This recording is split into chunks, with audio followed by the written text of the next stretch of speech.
Bonjour chers frères et sœurs en Christ et bienvenue dans les minutes bibliques.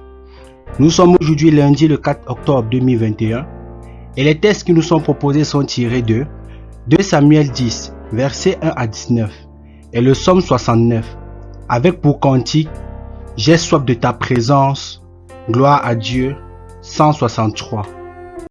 2 Samuel Cantique 163, j'ai soif de ta présence. J'ai soif de ta présence, divin chef de ma foi. Dans ma faiblesse immense, que ferais-je sans toi?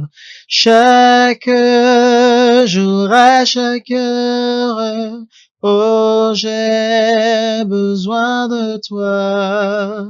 Viens Jésus et demeure auprès de moi.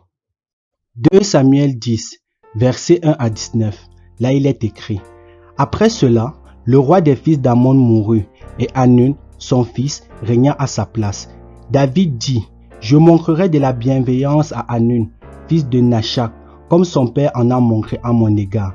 Et David envoya ses serviteurs pour le consoler au sujet de son père.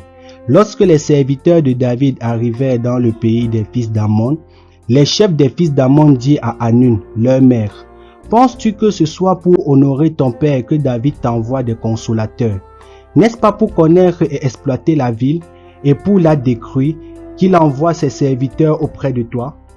Alors Hanun saisit les serviteurs de David, leur fit raser la moitié de la barbe et fit couper leurs épis par le milieu jusqu'au haut des cuisses, puis il les congédia. David, qui fut informé, envoya les gens à leur rencontre, car ces hommes étaient dans une grande confusion. Et le roi leur fit dire: Restez à Jéricho jusqu'à ce que vos barbes aient repoussé, et revenez ensuite. Les fils d'Ammon, voyant qu'ils s'étaient rendus au Dieu à David, firent enrôler à leur sol 20 000 hommes de pied chez les Syriens de Bénéhob et chez les Syriens de Tsobab, 1000 hommes chez les rois de Maaka et 12 000 hommes chez les gens de Torp. À cette nouvelle, David envoya contre eux Joab et toute l'armée, les hommes vaillants.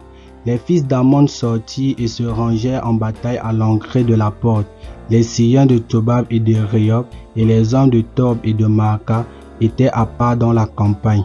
Joab, qu'il avait à combattre par devant et par derrière, il choisit alors sur toute l'élite d'Israël un corps qu'il opposa aux Syriens. Et il plaça sous le commandement de son frère Abikaï le reste du peuple pour faire face aux fils d'Ammon. Il dit: Si les Syriens sont plus forts que moi, tu viendras à mon secours. Et si les fils d'Ammon sont plus forts que toi, j'irai te secourir. Sois ferme et manque du courage pour notre peuple et pour les villes de notre Dieu, et que l'Éternel fasse ce qui lui semblera bon.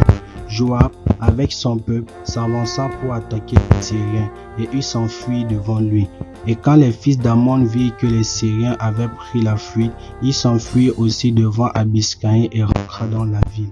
Joab s'éloigna des fils d'Ammon et revint à Jérusalem. Les Syriens, voyant qu'ils avaient été battus par Israël, réunirent leurs forces. Hadarézer envoya chercher les Syriens qui étaient de l'autre côté du fleuve et y arrivèrent à Élam, ayant à leur tête Shobak, chef de l'armée d'Hadarézer. On l'annonça à David qui ensembla tout Israël, passa le Jourdain et vint à Élam. Les Syriens se préparèrent à la rencontre de David et lui livrèrent bataille. Mais les Syriens s'enfuirent devant Israël et David leur tua leur groupe de 700 chars et 40 000 cavaliers.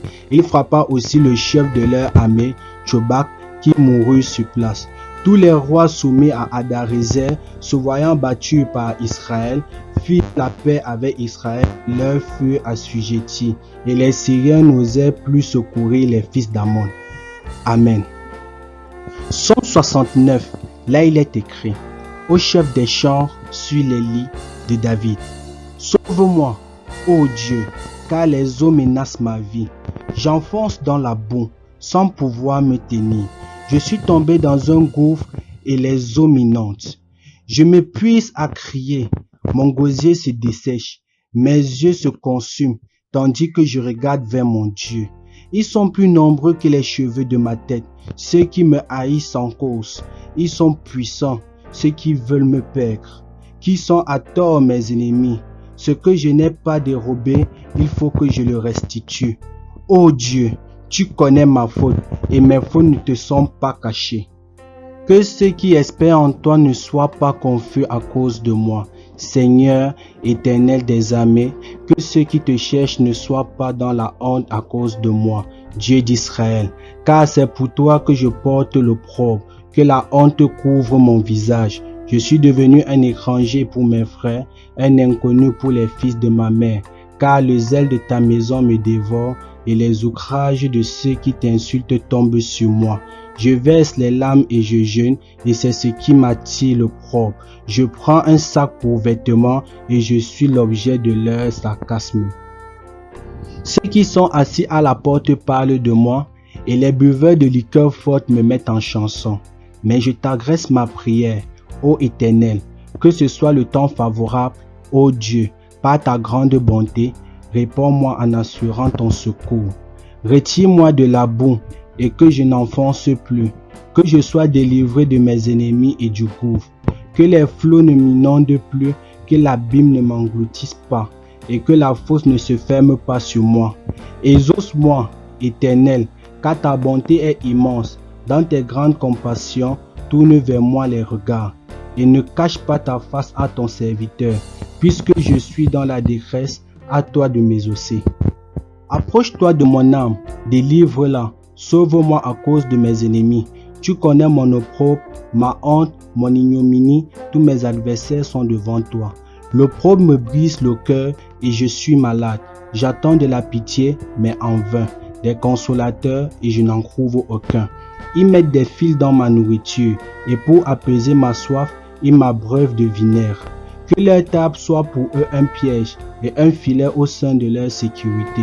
Que leurs yeux s'obscurcissent et ne voient plus et faire continuellement chanceler leurs reins.